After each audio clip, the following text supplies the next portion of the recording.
United States of America and to the republic for which it stands, one nation, under God, indivisible, with liberty and justice for all. Moment of prayer.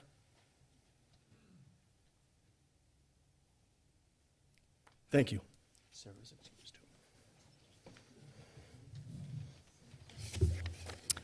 Council President Fire. Here.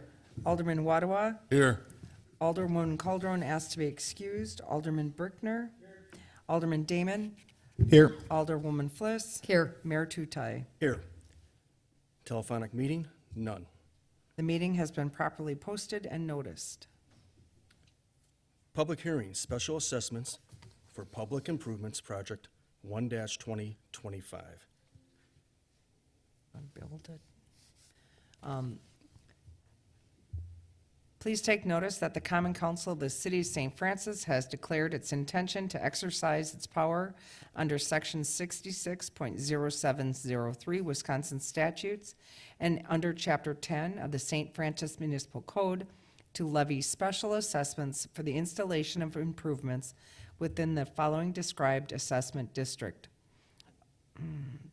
All those parcels that abut the right-of-way of South Kirkwood Avenue from South Bombay Avenue from Terminus to East Elizabeth Avenue from South Bombay to South Pennsylvania Avenue, South Pennsylvania from East Elizabeth Avenue to East Howard Avenue, South Hately Avenue from South Kirkwood Avenue to East Denton Avenue, East Waterford Place from South Hately Avenue to South Swift Place, East Tripoli Avenue from South Pennsylvania to Terminus, a portion of South Brook Place from East Crawford Avenue toward Terminus, and South Alabama Avenue from East Norwich Avenue to Terminus. The Common Council has determined that such properties are benefited by the installation of the improvements, including, among other things, enhancement of value, better drainage, elimination of water ponding, controlled vehicular access, and a safer, smoother travel area, and that the assessment shall be under the police power, and if that is not possible, then according to benefits conferred. The report of the city engineer showing proposed plans and specifications, estimated cost of improvements, and proposed assessments is on file in the office of the city clerk and may be expected there on business day between the hours of 9 a.m. and 4 p.m. You are further notified that the Common Council will hear all persons interested or their agents or attorneys concerning matters contained in the preliminary resolution authorizing such assessments and the above described report at 7 p.m. on the 21st day of October 2025 in the council chambers in the Civic Center, 3400 East Howard Avenue, St. Francis, Wisconsin. All objections will be considered at said hearing, and thereafter the amount of assessments will be finally determined. And before we take the public hearing, Bill, did you have anything to add from engineering for that?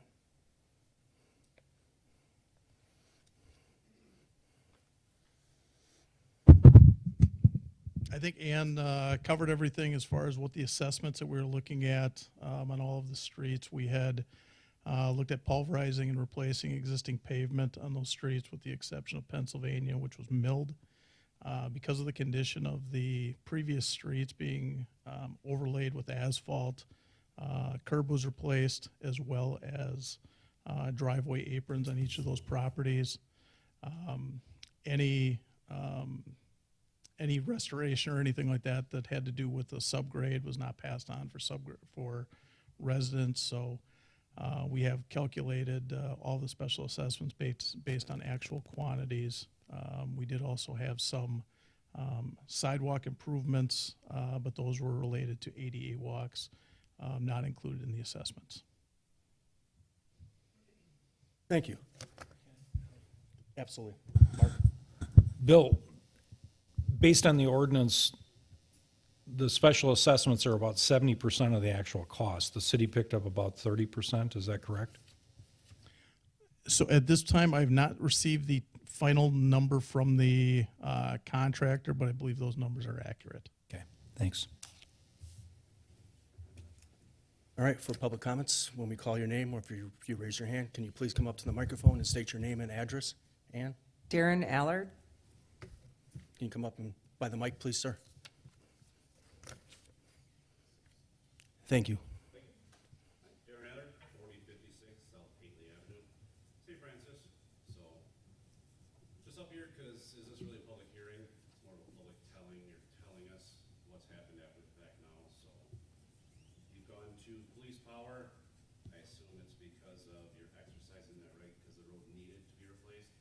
It's needed it for 10 years.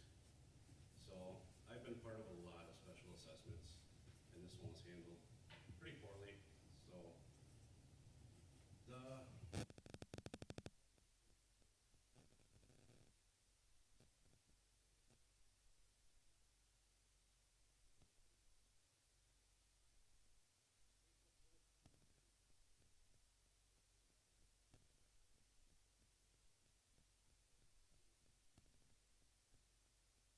that something was going to happen. We were told letters were sent, letters were not sent. Somebody dropped the ball on that one.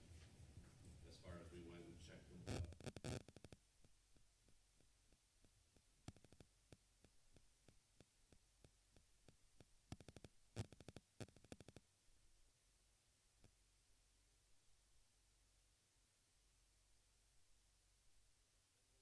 office, don't know what happened. It said it was a June 30th start date.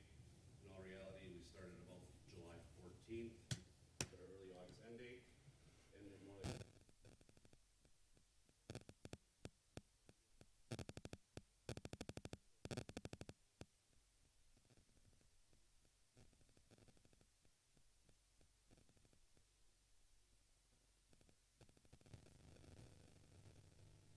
communication was very poor during the whole process. They say it's for better drainage. We can't really get much drainage with fabric in the catch basins. Has not been removed. I will take that upon myself if I need to.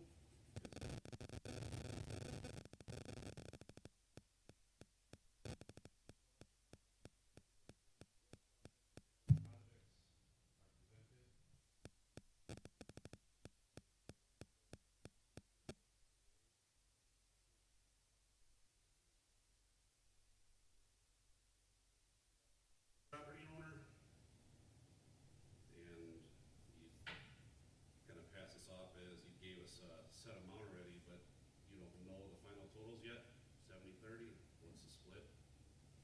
So, just handled pretty poorly. That's my, public comment on that, so.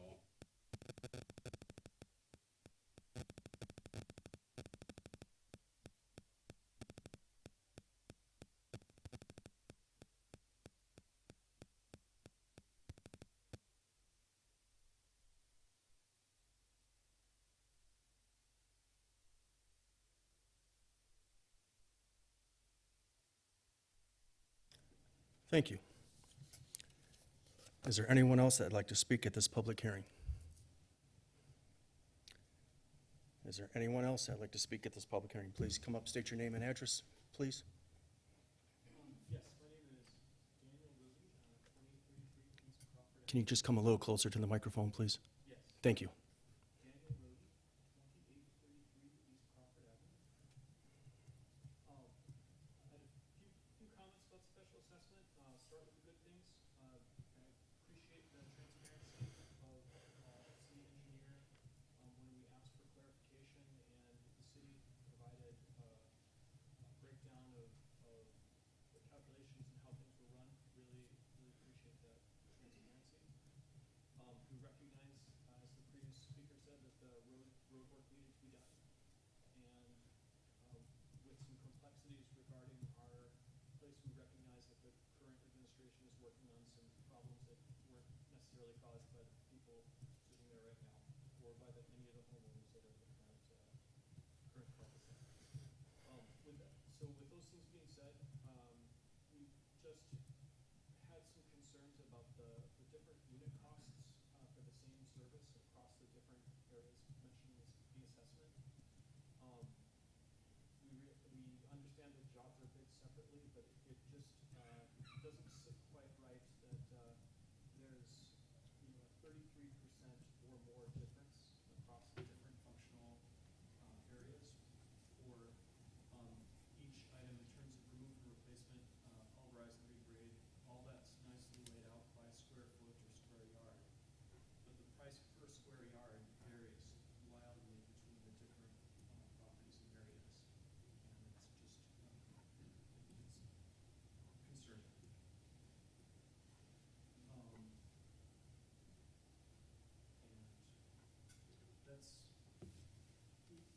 That's the substance of my. Take your time. There's no time limit.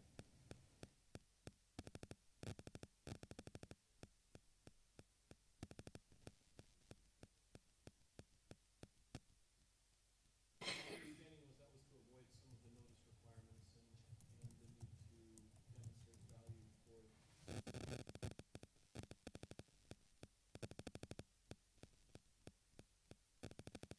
Understood. Thank you. Is there anyone else that'd like to speak at this public hearing besides Ricky G? It worked the first time.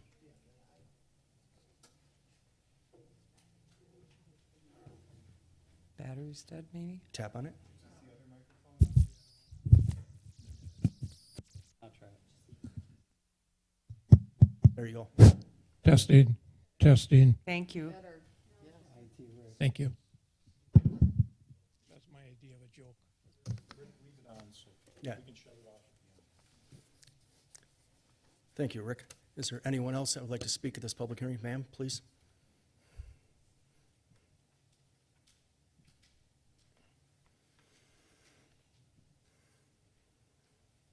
Hi, please state your name and address, please. My name is Lisa Glista. I'm here on behalf of my mother, Celine Sabota, at 4044 South Hately Avenue. So, yes, the road needed to be repaired, but I'm not sure if anybody else is aware of this, but my recollection is the last time that road was majorly repaired was probably the late 70s, early 80s, because I remember as a child playing on the road because it was nice and smooth. So it was desperately in need of repair. But there was no notice, as Darren said, that was sent out to warn or to tell people about what was going to happen. And, you know, my mother has lived there for 71 years, and she's 96 years old.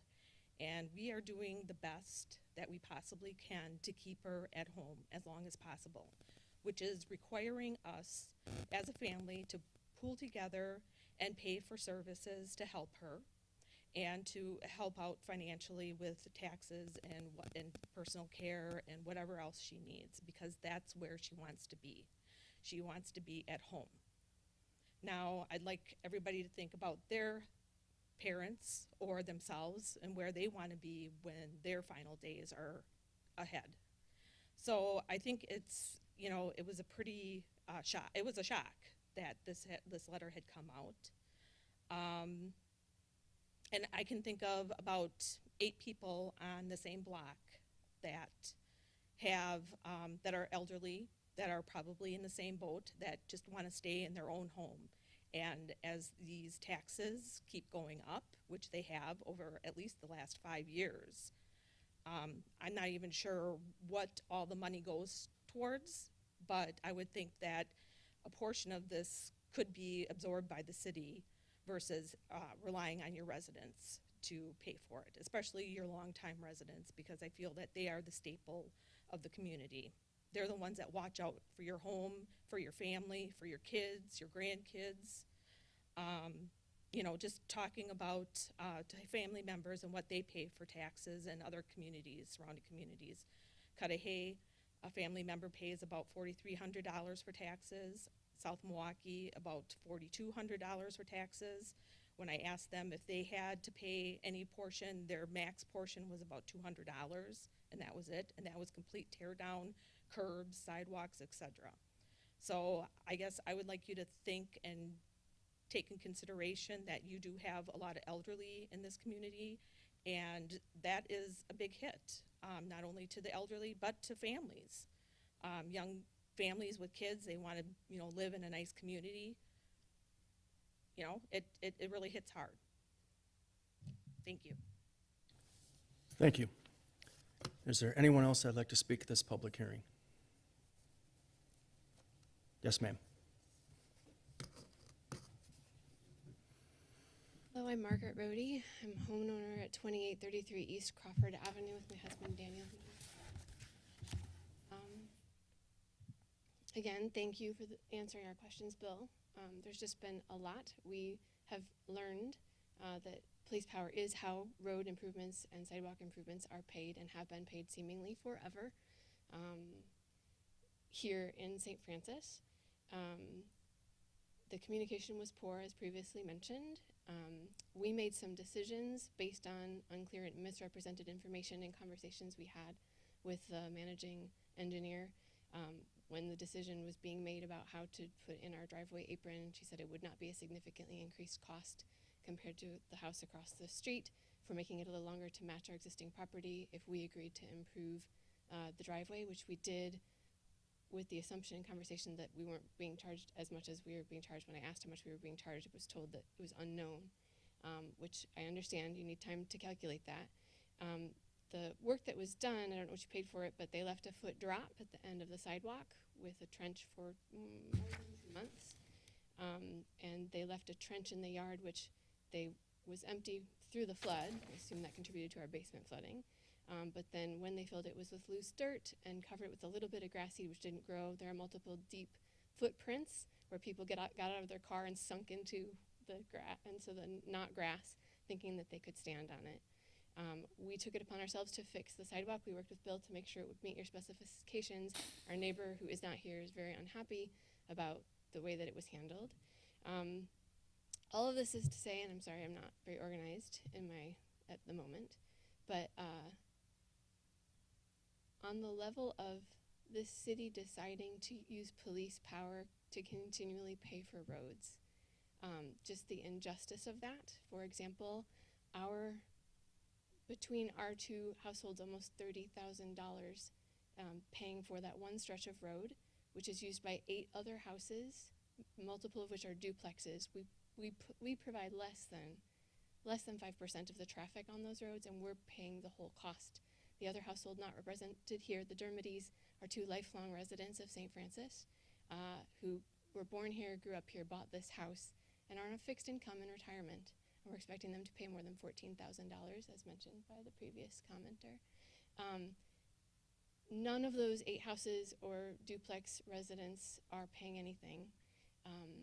If, and I understand there was a referendum and it was 49% to 51%, and I walked around the neighborhood to every single house in St. Francis, putting a flyer out and talking to people. The number one reason people, you're not surprised, you know this, the number one reason people don't want to switch to paying for roads and road improvements by taxes is because they were slammed with a thousands of dollars bill in the last few years, and they think the next person should have to pay and their taxes shouldn't go up, right?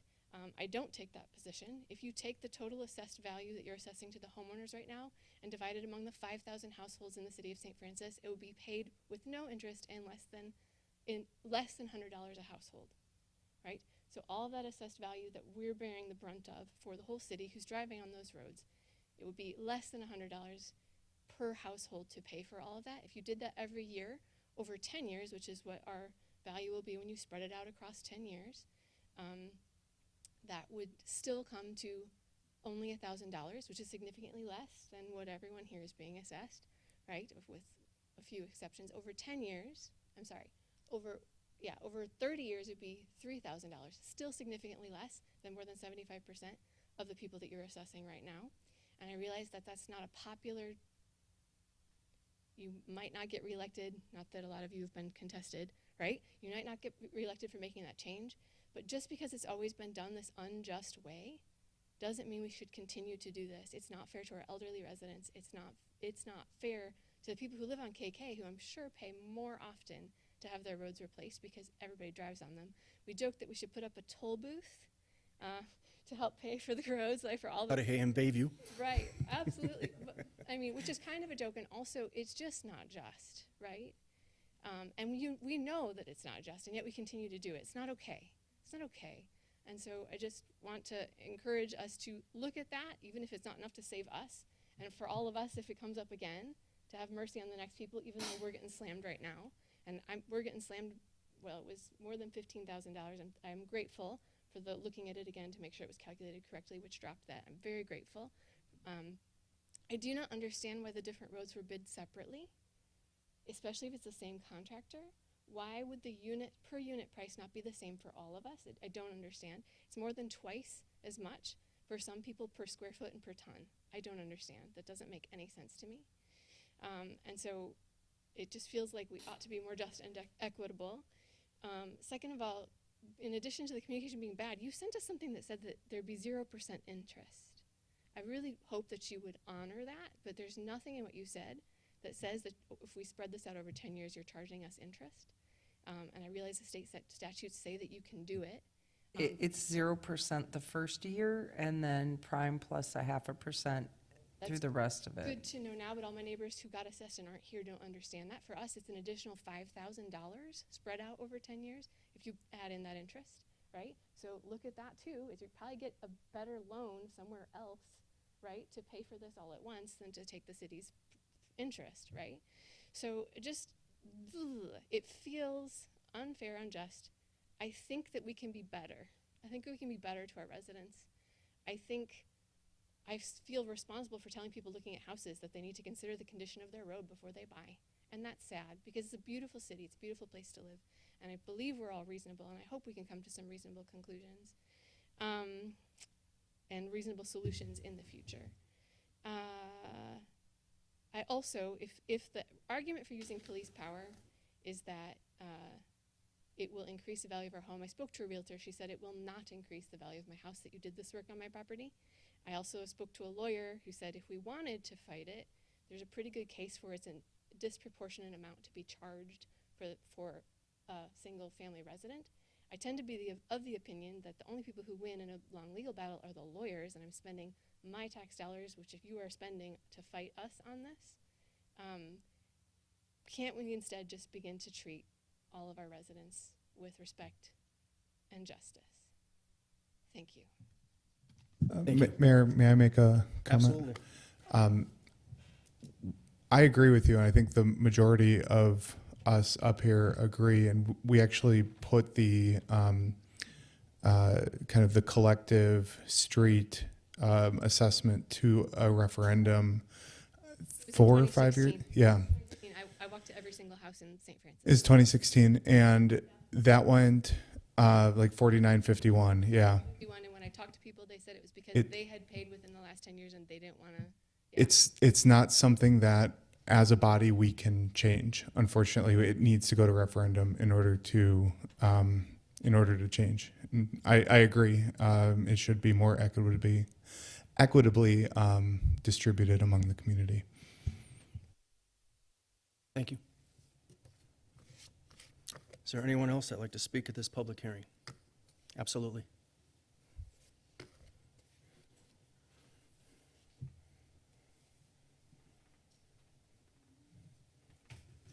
Hi, Jenny Allard, 4056 South Hately. I just have a question if I'm allowed to ask. Absolutely. I do recall that referendum. We did not vote for that. But, you know, I don't understand how it's fair that everyone in the city gets to vote on that, including people that live in apartments that don't pay taxes and have no financial stake in a decision like that. I personally don't feel that that's very fair to the rest of us. So, Pardon? can anybody answer how that's Oh. allowable? It's a or- catch-22, but basically people who rent, when taxes go up, their rent goes up. So they are paying taxes in a way. So they do have some skin in the game as a homeowner. And I don't want to say anything bad about apartment owners or people that live in there, but you take more pride in your house. I get that. I get that. But they do pay into the tax base. With their rent, taxes go up, their rent goes up. Fair. Thank you. I know it still hurts. I know. One last time. Anyone want for public comments besides Rick? Because you'll be the last one. Come on, man. We save the best for last. You got one lady coming up before you, Rick. Right behind you. Thank you. State everything all over again? No. My name. Nope. You're good. Actually, Lisa, if you could spell your last name for me. Sure. My last name is Glista, Glista. Thank you. So what happens if we end up opting to pay for this as over the 10 years and we end up having to sell the home? Is this something that we have to pay off before the end of the year or before the sale? Is that how that works? Answer. It get, Correct me if I'm wrong, but that would be at your closing, that money would transfer. Am I right? The typical real estate offer to purchase for residences would have a provision in there that provides that the seller would be responsible for paying off the special assessment at closing. So we come out of the closing proceeds. Now, it's something that obviously, you know, as in any other contract, you can try to negotiate, but that would be the standard language. Okay. And then could you repeat, because, so that 0% isn't over 10 years, it's just the first year, and then after that, it's, what is it? half, prime plus a 0.5%, and that currently is 7.75%. So you said, you said 1/2? It's a 0.5%, so 0.5% over the prime rate. And prime rate right now is at 7.25%, so it's 7.75% interest. Okay, all right, thank you. Ma'am? Yes. If, I know this ain't a lot of time here to ask all the questions or anything. Anytime, call or email me. Anyone else wants my card, they're right here. Thank you. If they need more, I got more. Rick, you got 90 seconds. Rick Urbanowitz, 4242 South Nicholson Avenue. I agree with this lady. The referendum back in 2016, it was very misleading, I thought, that people really didn't know what they were voting for. You know, it was very open-ended, and I know I had a hard time even understanding it. But I want to address a comment that Matt made. Is he correct that this, I thought I was told that the Common Council could vote to change that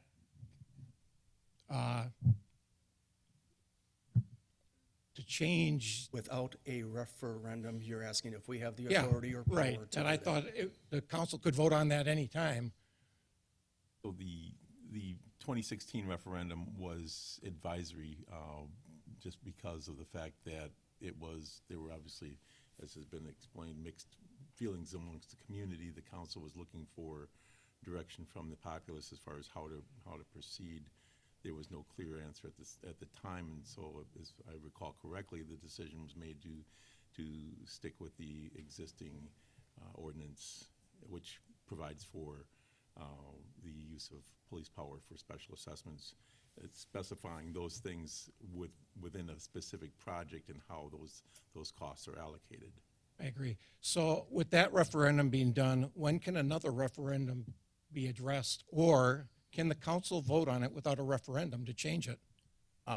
There has been changes in the state law with regard to the use of advisory referendums. I believe, though, that this still would refer to this may still fall under a capital expenditure that could be. I think any advisory referendum language now has to be approved by the state. Well, and so, yes, when we talk about, so with regard to your comment that the language was confusing, the special assessment language does get shopped, if you will, to the state. The statute has specific requirements as to how the question has to be phrased. And even then, you send it in, and the state will say, we want it to say this. And so the city is constrained as to how it can deal with that. There are notices that go out. There are informations that the clerk's office publishes for any type of referendum ballot type of issue, but because of the constraints as far as how it can be phrased, there's still that question as to, is everyone going to understand it, what it actually means. So what's the difference between a legally binding referendum and advisory? Well, advisory is just as it states. Right. It's advice to the governing body. They're not bound by it, but they can use that as guidance. So could we have a legally binding referendum? There's no obligation in that respect to have that, and so my offhand reaction would be no, not for this. The Common Council is granted authority under Chapter 66 with regard to levying of special assessments, and so you can follow the police power, you can follow the taxing authority, or there's actually the hybrid, in which is what the city does, and that's with regard to adoption of its own ordinance. It does use police power, There was a concern before as far as that was done for the avoidance of any notices. That is not the case. We still follow the same notice requirements as any other special assessment. The only difference with this special assessment is that the work was done first with the intention, I believe, to have a more clear understanding as far as what the costs were going to be, rather than having, hey, here's what the consulting engineer thinks it might be, and then, you know, we'll get the approval, and then it goes out for bid, and you kind of hope that, you know, the typical, you know, need for an engineer is to aim high and then hope it comes in lower than that, so that they don't have to come back and ask, you know, obviously you don't want to ever be in the situation you have to ask for more. And so typically it would be, oh, you know, we thought it was this, but look at, you know, lucky us, it came in so much lower. In this instance, the intention was to, you know, we would actually have some more specific knowledge. And so the special assessment notices were sent out. They were public hearing notice, and everyone was supposed to get their specific notice by mail that was in the assessment district. One last question. But this council, this council could meet and change the percentage. They could change putting it in the budget. They don't need our input, correct? They can do that on their own if they want to. That is true. That is true. It would take a change of the ordinance to do that. As far as, you know, as far as how that is done, there is, you know, I mean, the police power, the distinction of the police power special assessment is that it is based on a, if you will, a special benefit to the particular property owner, and that's, you know, it's not that it's, hey, look, the value of my house went up. Obviously, that would be a great thing, but the benefit is, you know, is typically with respect to the drainage accessibility and so forth that is provided by the you know, fully functional road. I might add that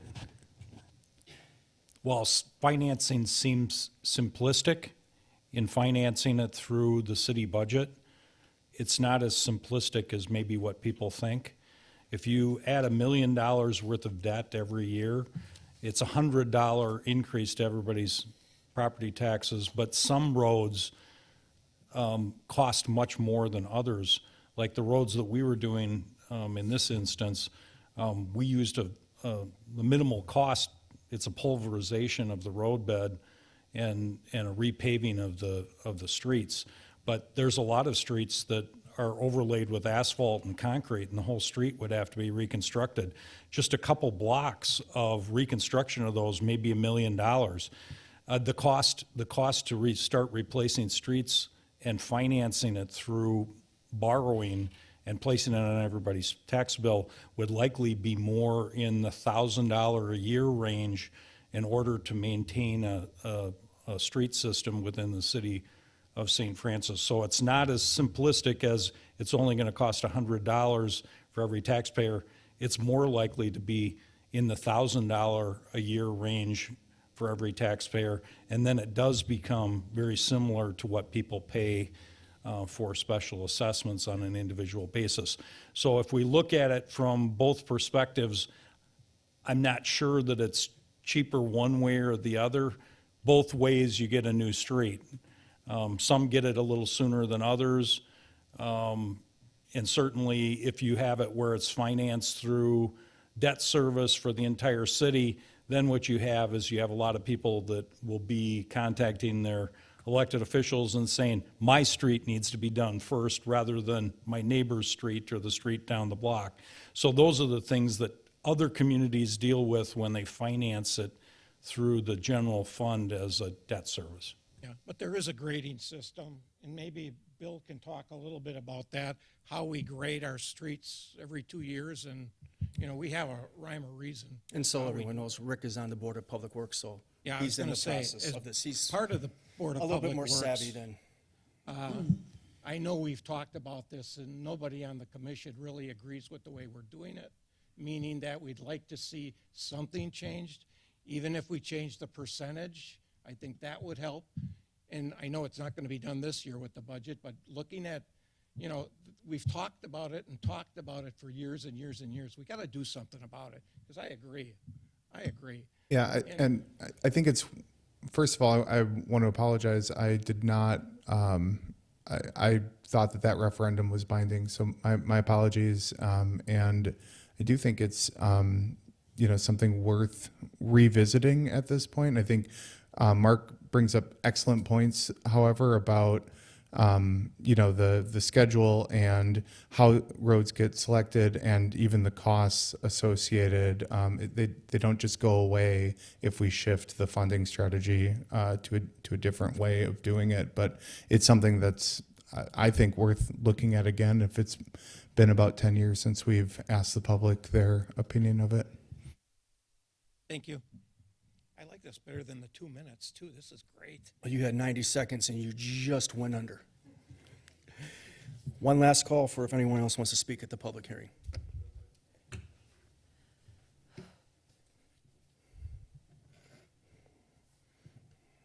Just want to say I'm sorry. I thought I was under a 2-minute warning, so I spoke with Oh, very absolutely little not. emotion before. So That's, I came off citizens' a lot, comments are the 2 I came minutes. off a lot angrier than I intended to. You're fine. So you mentioned that you don't know what the cost is going to be before a project starts, but on April 15th, you approved the project with the 5 alternate bids also. So you have a rough estimate. It's going to cost you about $1 million. You should know it's going to be fairly close to that. And if you're finding contractors that are charging you all sorts of extras, then those need to be addressed.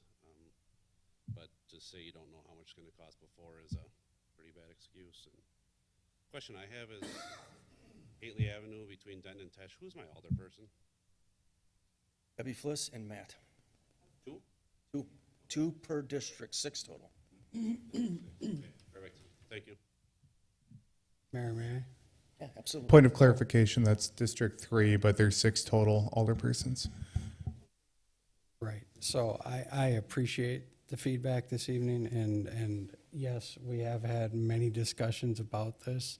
But to your point, you pay 50%, the community pays the other 50%. It's still paid for. So the challenge is, how do we do this? How do we do it equitably?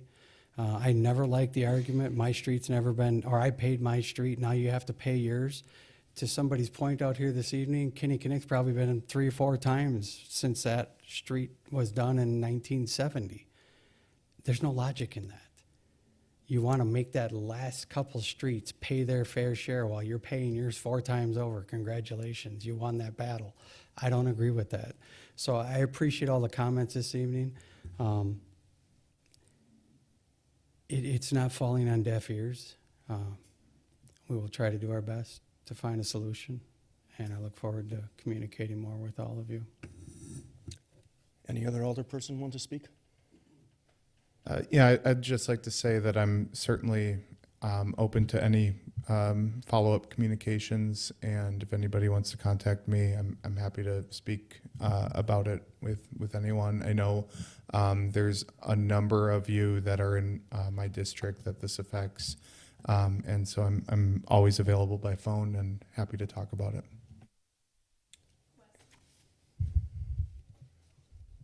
Thank you.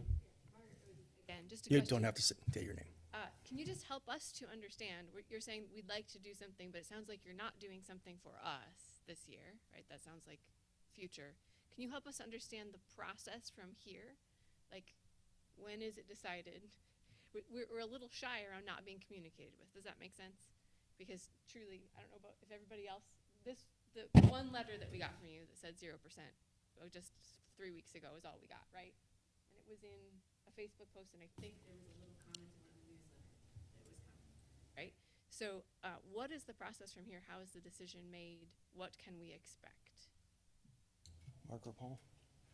There is a final resolution on the item 10 of the agenda, under which, if approved, the common council would approve a levy of the special assessment for this road project. As So- published that we received by mail. Unless it's a discussion first, but, unless there's some change by the common council, it would Have be the ability resolved to this evening. change right now. That's the point of the public hearing is for the council to be able to receive, input from the public on the proposed special assessment. So you're doing the right thing. Then then thank you for listening to us. We do ask you to consider a change now. Thank you. Before I close the public hearing, I just want to say thank you for everyone that came and spoke up. Part-time mayor that does 40-plus hours, I gave you my cards. If you need more, come and talk to me, please. Even if I don't agree with you, I'm going to listen to you and do my best for you. Okay. Thank you. Public hearing is closed. Presentation, none. Citizens' comments. Ann? Marty Sirkowski? Another Sikorsky. Polish person, all right. Sorry.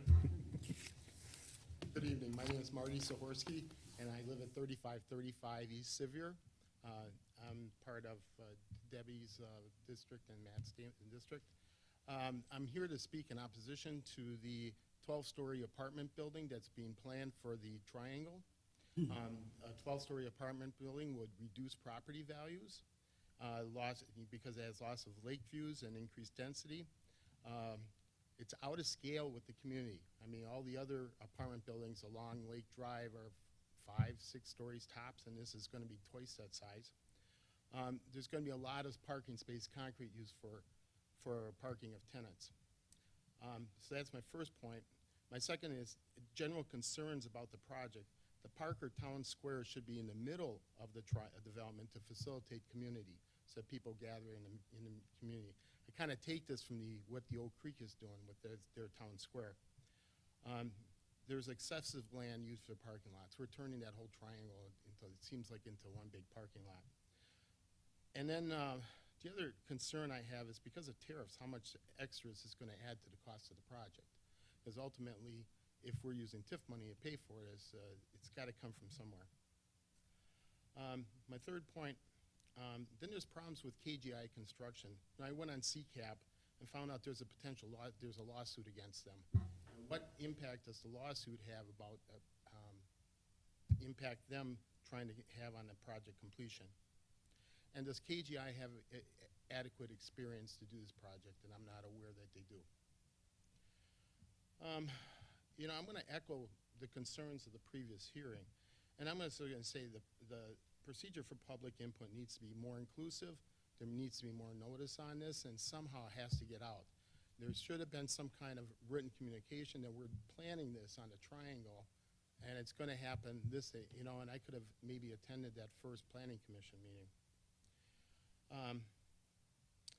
According to the minutes of the last planning committee meeting, I reviewed them before I came. Only 2 of the 7 members voted for the zoning changes, and you know that's a weak quorum. So the next thing too, is there a place on the website, and these are kind of rhetorical questions, is there a place on the website for Triangle project updates, and what are the next steps for getting community involvement? Okay. This isn't a question and answer like the last one. You're just doing your grievances and saying everything, and we'll take that into consideration, but we're not going back and forth. Yeah, we don't have to go back and forth. Okay. And then I have one last point, not related to the Triangle, but I think it's of interest to the community. The Wisconsin Department of Transportation has an open meeting for the I-794 project scheduled for Wednesday, November 5th, from 4 to 7 p.m. at Thomas More High School. Anyone using 794 to connect with the Marquette interchange will be impacted and probably should attend this meeting to see what they're doing, because one of the options is to remove it. I've been to all of them. I've been on TV, radio, newspaper. I'm 110% against it. Called out the mayor from the big city on it. I'm 110% against it. All the other mayors on South Shore are against it too. Okay. And you'll probably see us on the news soon. Okay. Thank you very much, Mayor Ken. Yeah, I've expressed my opposition to it as well. Thank you. Thank you very much Thank for you. your time tonight. Thank you. Robin Ellis? Nope. Oh, okay. And then that's it. Oh, go ahead, sir. Come on.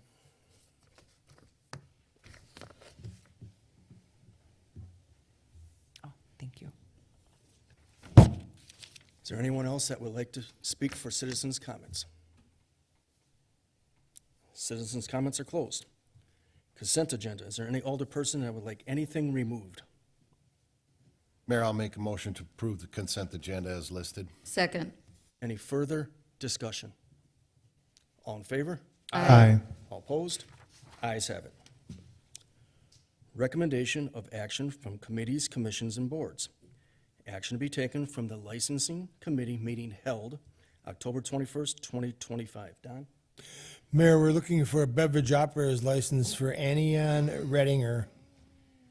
I'll second. Any further discussion? All in favor? Aye. All opposed? Ayes have it. That's all from licensing, Mayor. Thank you, Don. Action to be taken from the Finance Committee meeting October 21st, 2025. Mayor, we don't have any action tonight, but just to report out, we did review the budget with the city administrator for 2026, and we've referred it to the next finance meeting. Thank you. Action to be taken from the Bargaining Committee? None. Action to be taken from Public Works? October 9th, 2025. So Mayor, much in line with this evening's discussion, the first item is approval of street repairs for the 2026 year in the amount of $1,113,600. Second. Any further discussion? All in favor? Aye. All opposed? Ayes have it. Next item up this evening, Mayor, is alley repairs. This is subject to public information meeting in the amount of $412,681. Second. Any further discussion? Yeah, I'd just like to point out that I think that this is something we discussed in Board of Public Works with respect to paving the alleys and soliciting that public feedback. This is I think that this is part of a process that probably needs to exist a little bit more, for streets, sidewalks, alleys. But this is part of our commitment to try to, explain what's happening to the community, engage public input for it. So that subject to public meeting is, I think, a really important part of this motion. Absolutely, and part of the reason we voted that way in the Board of Public Works is because in the cost of the alleys, that is 100% to the cost of the homeowners, so it's a substantial cost.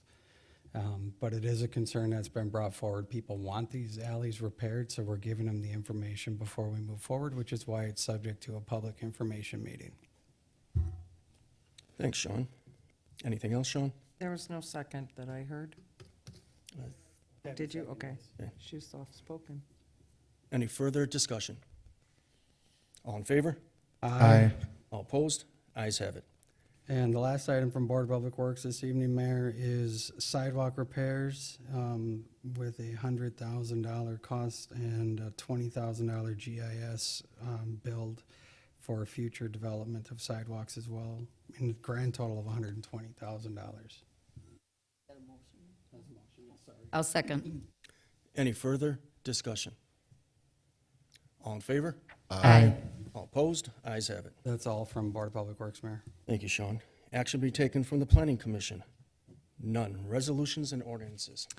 Final resolution authorizing public improvement and levying special assessments against benefited property in St. Francis, Wisconsin, 2025 street improvement project.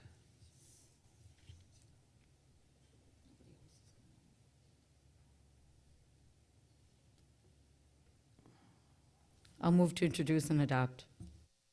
I'll second. Any further discussion? All in favor? Aye. All opposed? Ayes have it. Ordinance to conditionally rezone certain lands in the city of St. Francis from B2 General Business District to B2 General Business District with a special use under section 455-29 sub C of the City of St. Francis zoning code, 3737 South Kinnickinnick Avenue, tax key number 545-8968-000. I'll move to adopt. Second. Any further discussion? Can I get a little bit more explanation? absolutely. Yeah. Parker Paul, do you want to add in? This ordinance is to permit a drive-through for a restaurant. So it's Dunkin' Donuts at 3737 South KK. And so it needed a special use for a drive-through facility within the zoning code. So that's what the ordinance is. It's not for the restaurant. The restaurant use can be there. That's a permitted use within a B2 district. It's for the drive-through. Thank you. Any further questions? All in favor? Aye. All opposed? Ayes have it. Discussion items with possible action. Executive summary, library director, approval of agreement with Civic Plus Social Media Archiving. Amy, would you like to say anything? Can you please give her the microphone?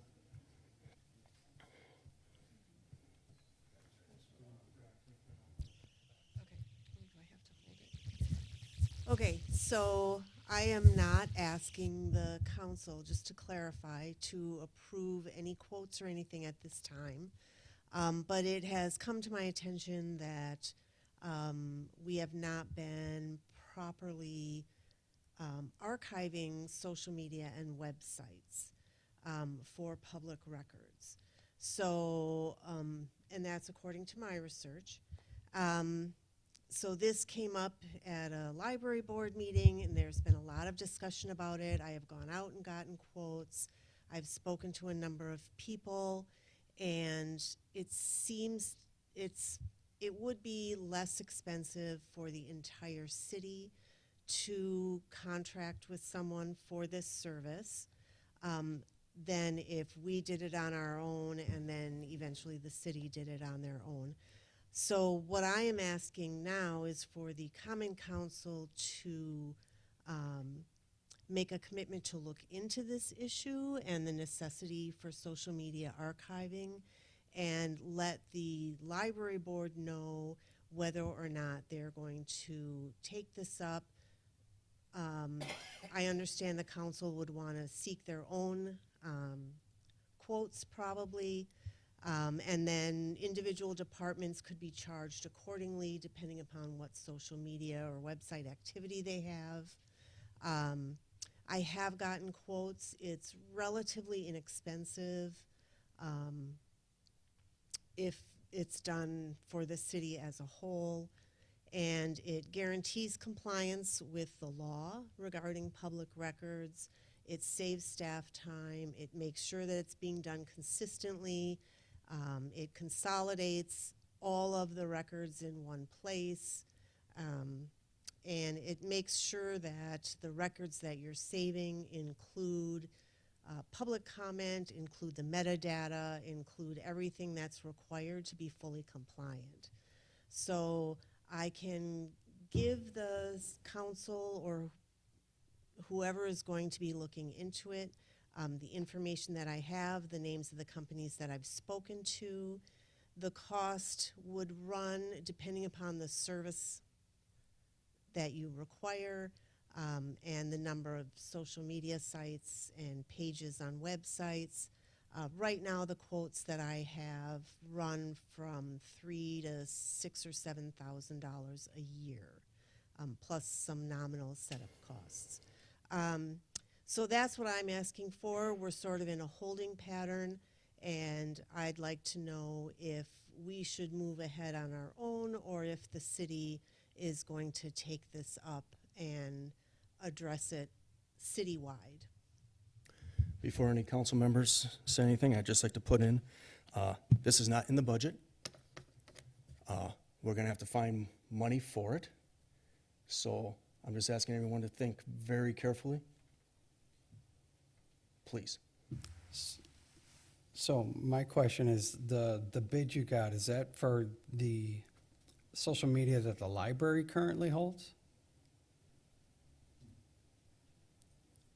I originally got bids just for the library, and those were much lower until we realized we had to add our website, and then that added a substantial cost. I've gotten quotes back from some of the companies that I approached for citywide, and for one of the companies, the quote was the same, whether it was the entire city or just the library. Other companies do it differently. It's dependent on the number of social media sites, the number of pages on your website.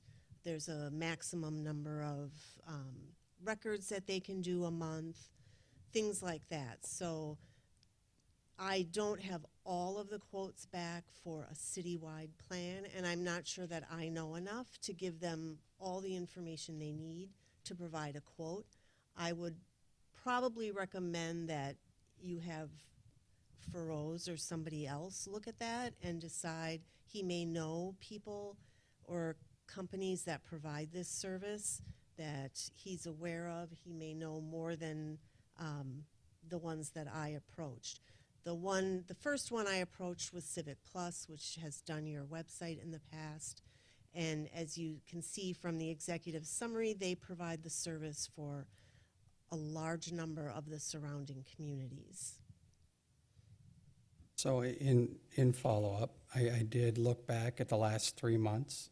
There are 12 comments, and the comments are pretty benign. I'm going to use fake names. Timmy looked cute. That looked fun. What book did they read with the fire engine? 12 quotes for 3 months. If you take that out for a year, that's 48 quotes. That's $165 to archive that one little Timmy looks great. I would turn the quotes off, turn the comments off, and suggest that they communicate by email or telephone and not spend that money from the city budget. It's not entirely accurate that we don't maintain records of the quotes that are placed on our social media sites, because we have a social media page with the police department, the fire department, the library. The city has one as well. The city attorney has provided a directive to all those departments to limit the public access to the quotes, because the quotes that we provide on those social media sites are in our servers, are already records that we maintain. So those records are always available. So if something is posted from our servers through our email, all those, any of those posts are already kept as records.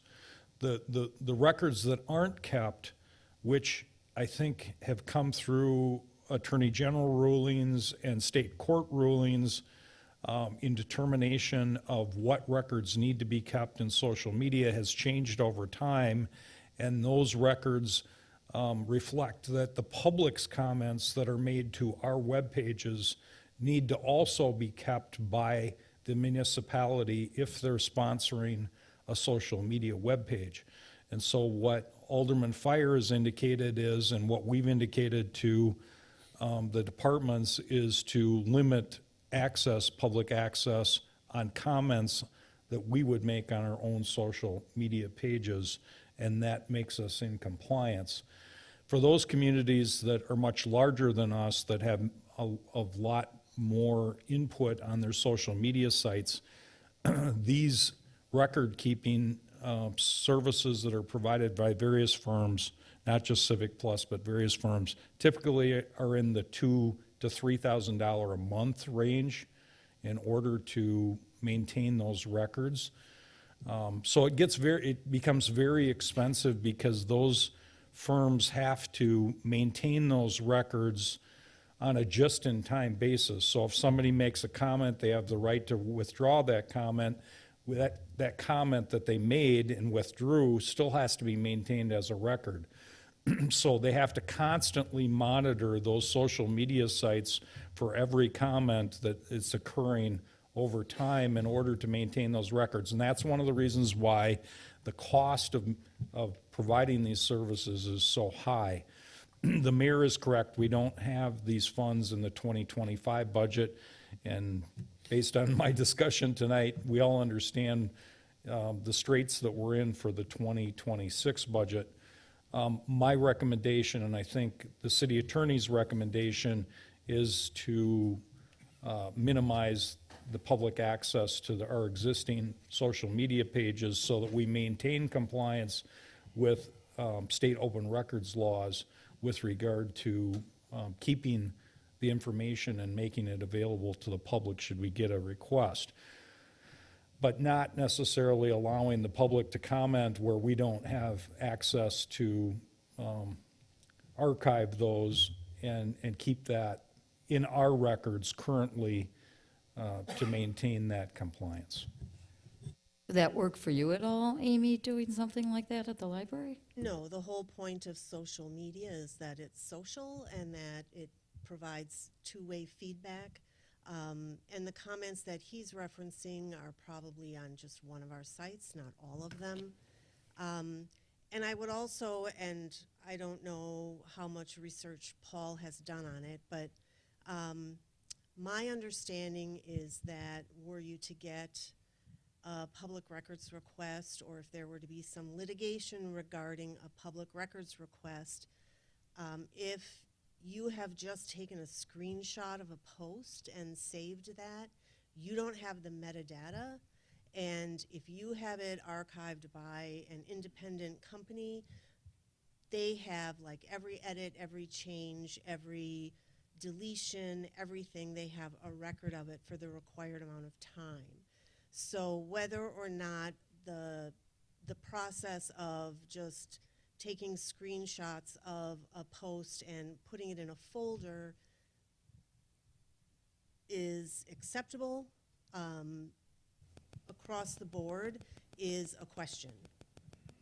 So, but if the council, I don't know if you want to discuss it further, if you want to have Feroz look into it, feedback from Paul, I don't know, but we would just like to know whether we should do it on our own or if the council would like to explore this as well. Paul? So, thank you, Mayor. So the standard is that if the, so I think what the city administrator was referring to is that if we make a posting of a document on our website or on our social media page and we already are archiving that document, that has been deemed to be sufficient for purposes of public records retention. What the real-time requirement is comes into play with regard to the feedback. And so at the last library board meeting when this came up, I had recommended to the library board members that they, and obviously the library, Amy feels strongly as far as the need to have those comments, but my recommendation to the library board was that they, to make a policy decision that they examine as Alderman Fire has done as far as looking at the individual comments to make a determination on their own as far as from a policy standpoint, is it worth the expense to the library, and in this case the city, to preserve those comments, given the fact that if we are already maintaining the documents, any documents that we're posting on social media and still providing that information to the public, whether or not there is a separate need that justifies that expense. So there is compliance, as the administrator indicated, with respect to maintaining the documents that we, as a city and the departments post on the website. That has been found to be sufficient. The problem is posed, and the expense arises from the need for real-time, snapshots, if you will, of individual comments, because of the fact that people can make a comment, edit it, delete it, and then the need that it creates for the city to be able to go back and resurrect those comments upon request. And I'd just like to add, it's been very common in the last few months, anonymous and fake names. Is that, so I understand why the city would want to maintain communication that the city itself generates. But if there was any legal, open records or anything else, why couldn't we go to the social media platform itself and get the comments in that time as part of maybe a legal discovery or anything else? If we're maintaining our own communication as per open records laws, the platform also has that data. I don't know if we need to separately So the answer keep is it. yes, we do still have, the obligation is imposed on the records custodian. In this case, that would be the governmental entity has the obligation to maintain it. The problem, and you make a fair point, Alderman, the problem is that there is no contractual obligation by the social media site to maintain that information. And so the problem comes back in the future if we try to access it through there and it's no longer there, they don't maintain it anymore. And so now we're left with the question as to compliance on the part of the city. That's what, so that's the issue, that's the cost, and that's the policy decision as to the benefit of getting that, those feedbacks from the public on a specific. Even as it relates to comments from the public? Yes, that's really the crux. So, but from the standpoint of the use of social media, the Attorney General has made it clear that from the standpoint of if elected officials choose to appear in their official capacity, that they incur an obligation to maintain that presence and preserve the records that are created from that. So along those lines, Paul, though, if you go to your congressman's website, they don't have comments turned on. They don't allow you to comment because they don't want to maintain those comments. They don't want to have a record of those comments. They're just not allowed. And it's pretty common if you look out there in those sites, there is no commenting. They put their information out, you absorb it, you move on. That's the end of the day. You want to have a conversation with them, you go to their office, you go where they're meeting the public, but they don't allow the comments on the domain. It's just not there. Right, they'll refer you to a response by email or their phone line with a message line, or as you indicate, you can go to their office and speak to them. So have the police and fire, have you guys turned off your comments already, or?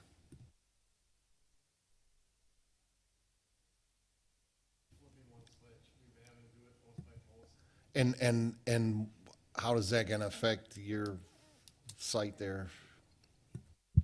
We'll probably, for the time being, just stop posting. I have to work on it. The account was set up with my predecessor, so I'm digging back almost a decade now. And it's easy to shut comments off on a personal account, but this one is shared by several different users. I think a lot of public entities' pages, and we run a Facebook page as far as our social media. It's just not as simple as one switch. So we're working on it, and we're working on it with Meta, but it's not going to happen overnight. What are we doing right now to collect that data? The direction is to the departments to turn off the comments, whether it's post by post or whether it's collectively, to reduce that incidence of having that requirement. They're working on it. Well, again, I think Matt is correct. They're on Facebook, I think on the city's Facebook page, we can go back to 2019 and see all the comments. You can go on the library's Facebook page and go back to 2019 and see all the comments. So the comments are there. It's just, it's our requirement to keep them, not Facebook's requirement to keep them. So it's not that they're not there, accessible to us. It's just at this point in time, now that we become aware that that's a requirement, and it's been something that's relatively recent. This hasn't been something that we've ignored for 10 years. It's because of recent AG rulings and state court rulings that this has become. And this has created this cottage industry of archiving social media, and all these firms have kind of sprung up and started soliciting municipalities to provide that service based on the need. So our recommendation is to deal with it on a case-by-case basis because we're relatively small. We only have 4 social media pages that are sponsored by the city.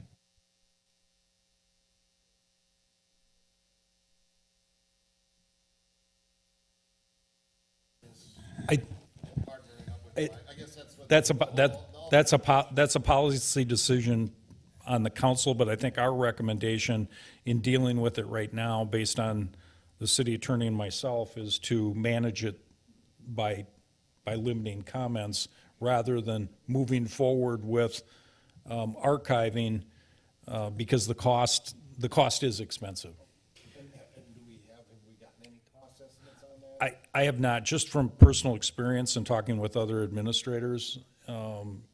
And I think Ann has had some experience in talking with some of these firms which provide this service through the Clerks Association meetings. And I think we both determined that the cost is very high for, and I think that if you get into the details of it, and I think the city attorney has reviewed the contracts, I think some of the concerns that we have is that, yes, these firms are willing to archive this data, but they're not willing to accept any responsibility for it. In other words, the limitation of their liability is limited in this contract that Amy has provided, or the library has provided. The limitation of the liability is just what we pay for the service.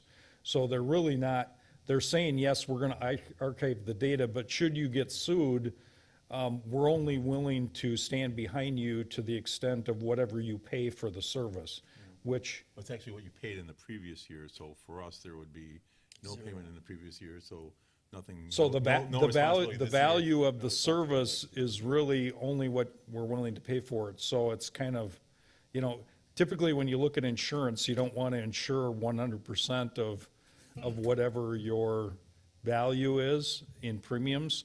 You want to have something where there's a benefit. And I think that those are all things that would have to be determined when you look at these contracts. But I think at this point, staff is recommending that we deal with it internally and create folders and archive everything to ensure that we know what is being posted on those sites. Could we put this like on the agenda for 2026, like for finance to look at it next year and look at this again? We can do it however you would like to do it. So just in summary, we don't have a budget for in '25, so it's not going to happen right now. And if that's the ask, I don't think we're in a position that we can approve that for this next budget currently. And we need more information. There's too many unknowns. From $7,000 to $3,000 a month is a big shift. We need more information to make an informed decision, but we also need to find out if it's possible to achieve what you're trying to do in your departments as well. And if I may, and to answer your question, Alderman Wadawa, I don't want to step on Captain Blunt's toes, but I think I can speak on behalf of Protect the Service. We want to be compliant. And unlike a niche business or a boutique or a roadside bakery, people should know how to contact our entities. I mean, if it's an emergency, it's 911. We're heavily published, yellow pages, everybody remember those, all the way to the Google searches. Our information is there, so we don't heavily rely on our social media posts for bilateral communication. It's something that we want to get out. We don't have someone sitting there waiting for a comment or response. So we will definitely follow legal counsel advice. It's just we've had our platform for 8 years, and right now we're trying to. We have something where our account, yes, is a public account, meaning it's a little bit harder to shut off public comments on a public account, unlike a personal one. So it's a learning curve for us. By all means, we want to be compliant.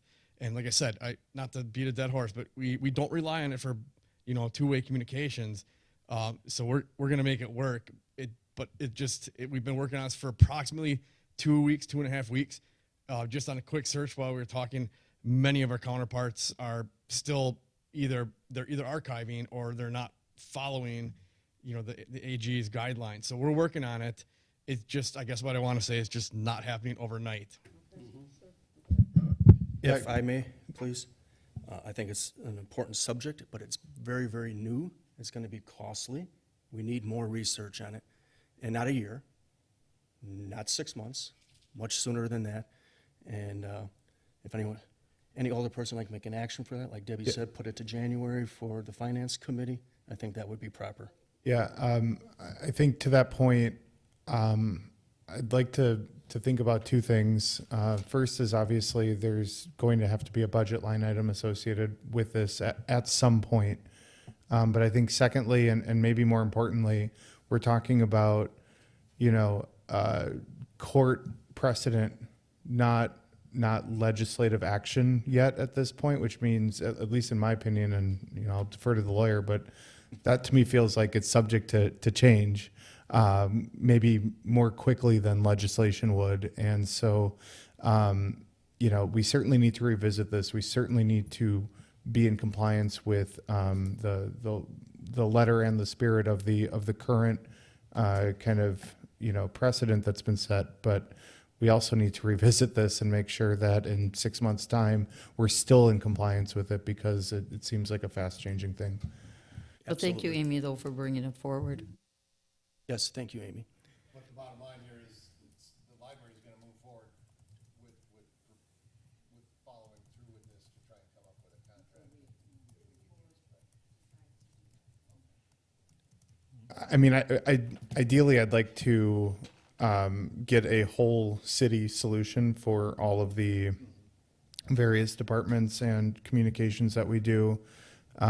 So I think referring it, and I'll make my motion to refer to the January finance meeting, and we'll figure out how to get it into the budget. I'll there. second it.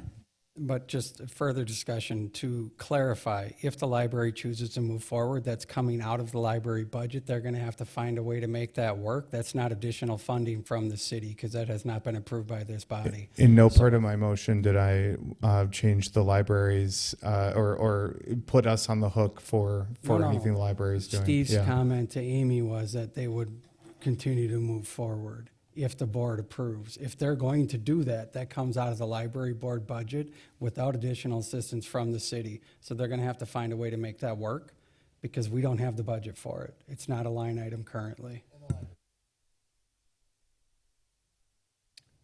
Thank you both. Any further discussion? All in favor? Aye. Aye. All opposed? Ayes have it. Appointments to committees, commissions, and boards. None. Correspondence with possible action or referral. None. Unfinished business. None. Other businesses. None. Can you pass that back down to Amy? Thank you. Department heads. Amy, you can go first. Is it on? I don't have much to report.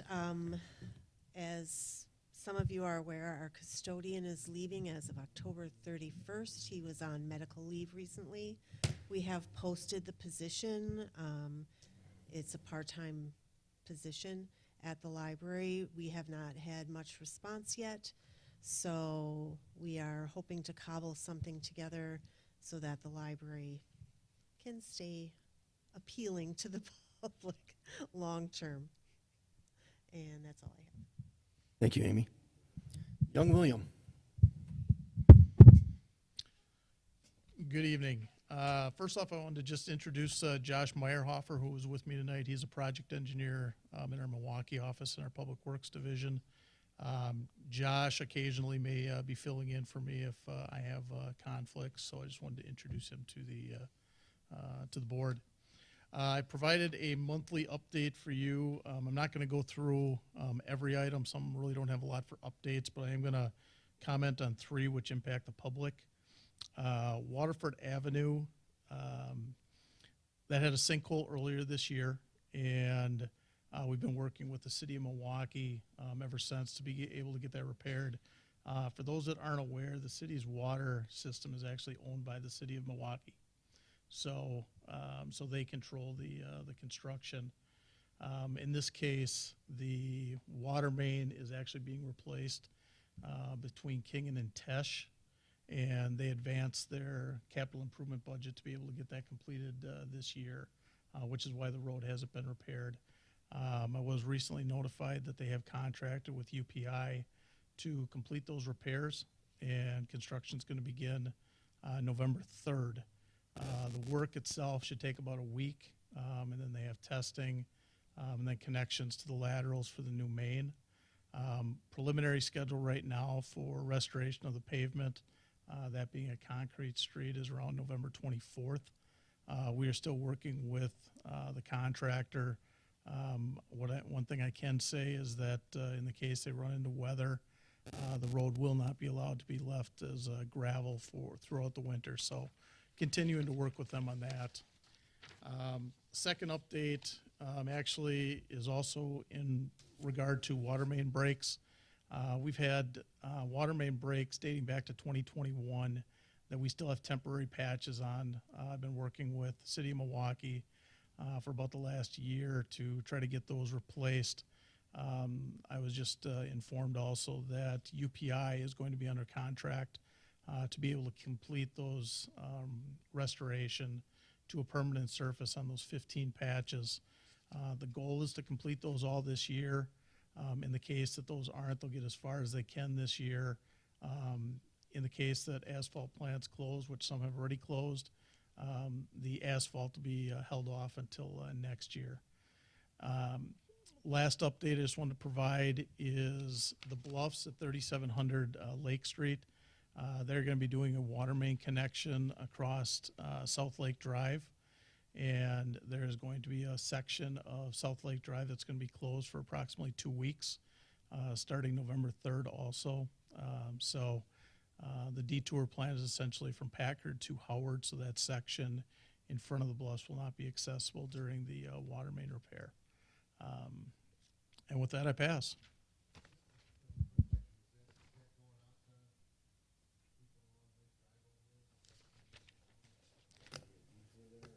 So I just got the notification today on these. I think what we'll end up doing is probably posting on social media, city website,